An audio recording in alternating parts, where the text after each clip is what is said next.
Hello, good evening, everybody. Today we're going to talk about substance use disorder, which means being addicted to something and then having psychosis disorders. It could be with anything. So, for example, addictions is not just based on drugs. Addictions could be anything. And then today we are going to talk about the substance use, basically drugs and other related addictions, which causes that thinking, disorientated thinking issues, and having hallucinations, intoxicating issues. And then, of course, every person is different from another, so every person have their own experiences, and they have their own different experiences with the substances, and they would of course experience the issues or disorders like different from others. So for example, in a National Institute of Research, they noticed that people are taking drugs because of various reasons. So the most one is to feel good. We say that like to feel high or intoxication, feeling the pleasure. So this is the most probably the first reason like why people actually take the drugs. And the other one is to feel good. So if you're feeling, stressed and upset, and then you just want to kind of get rid of that, and then, taking drugs because you feel that it's actually helping you to relieve that stress, and then, like feel actually better to forget all of your problems, then yes, this is the second reason. And the third reason is to do better. So sometimes, like we want to improve our performances, our thinking, and then we feel like, uh, to do that, probably a smoke could help me better. So this is the third reason, like why people just do the drugs.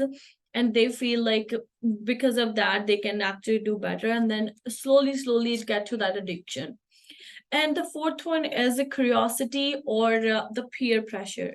So we talk about, having a friend doing that stuff, and then because of that peer pressure, because of that influence, we feel like, okay, if the person can do that, why not I am, right?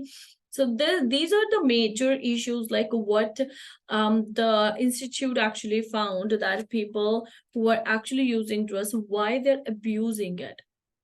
So abusing drugs is actually addiction. Like it makes you even more worse, and you cannot actually get rid of that easily without medication, without counseling services. So today we're going to talk about how it actually impacts your brain. So if you're taking anything, even anything, for example, if I'm eating oatmeal daily and in excessive amount, of course it's gonna, upset my stomach. So this is the perfect example of anything in excessive amount is actually bad for our body and health.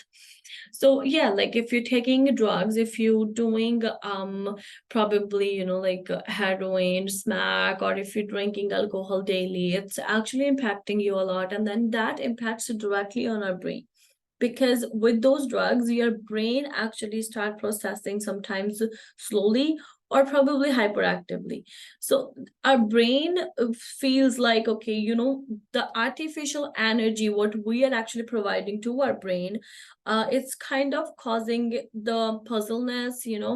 Our brain cannot function properly because, for example, if you're actually taking alcohol in too much amount, and you feel like starting, like feel like I'm losing my body, I'm not in my body, you feel like, yeah, I can see anything what's happening, but it's just not in my control. So basically your brain is losing out the control on your body, and then you started feeling that. So you can imagine if the brain actually started losing the control over your body, then how bad it could be. You're not gonna feel like what's happening to you. Is it bad or is it good? Like you will not feel anything in your body. So yes, it actually impacts your brain in a adverse situation, and then yes, you're gonna see the consequences really bad. You will feel the bad energy on you. You will started hallucinating, and plus that there are many more symptoms that any person could face, like as I earlier talked about. Every person has their own experiences. So yes, like, some people might not experience a hallucination, but they can feel the numbness, they can feel like loss of appetite, they can feel that they don't need any more sleep. So there are many issues we can raise actually. But here we need to stop and then start thinking about what we are actually doing with our body, and then why we cannot stop. So in these situations, we have the counseling support services, we have medication, we have our family doctors. Please go and then ask for help. There's nothing bad to ask for help.